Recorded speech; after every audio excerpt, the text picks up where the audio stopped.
Hey loves!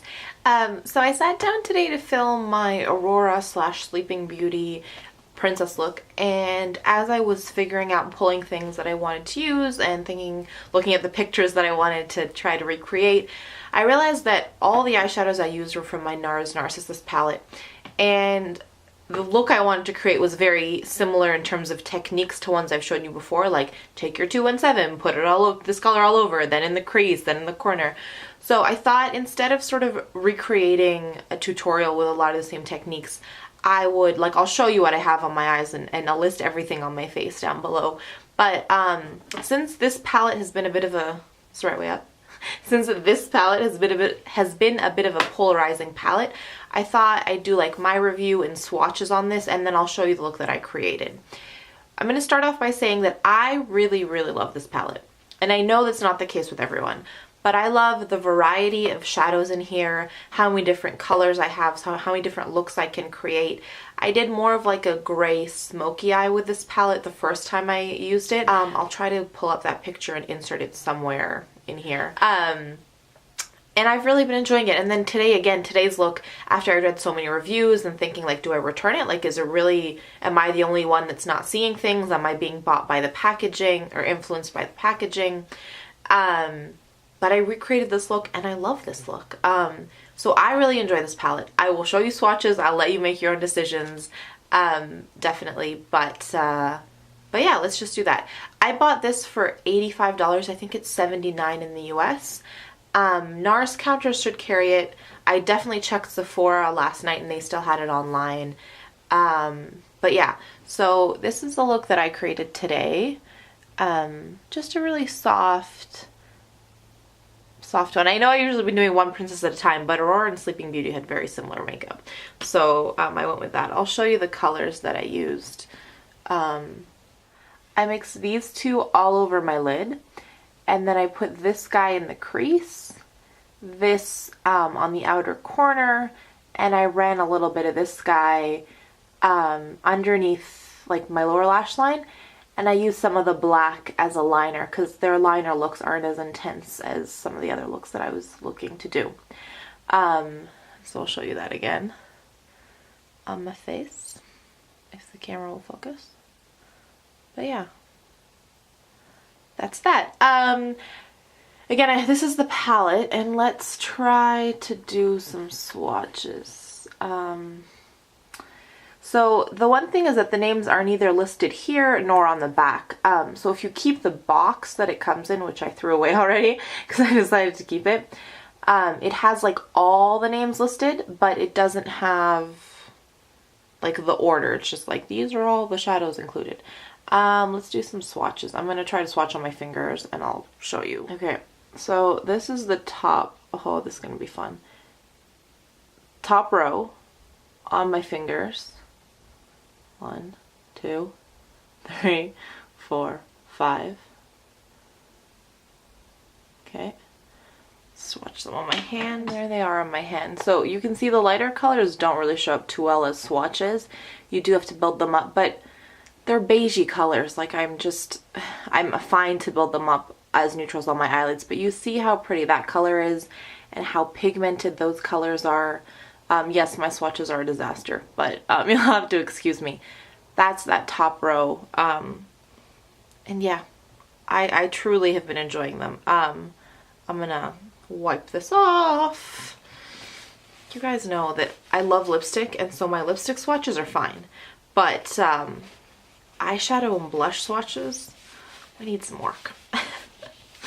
I'm gonna get a wipe and I'll be back. Okay. So second row. 1, oh, this is better. 2, 3, 4, 5. That's the swatch of the second row. Let me wipe it off on my hands and show you. There we go.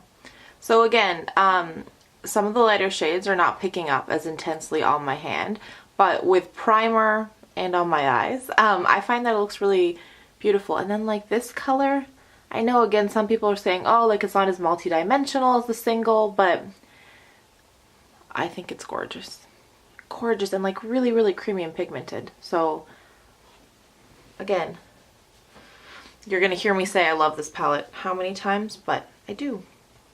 Let's try to swatch that last row for you. It's a learning as we go process. 1, 2, 3. Do you see that color? How gorgeous. 4, 5. 1, 2, 3, 4, 5. And yeah, that's the swatches.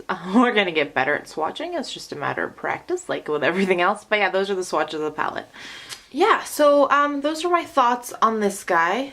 I've really been enjoying it. I like that I have every single neutral color I want.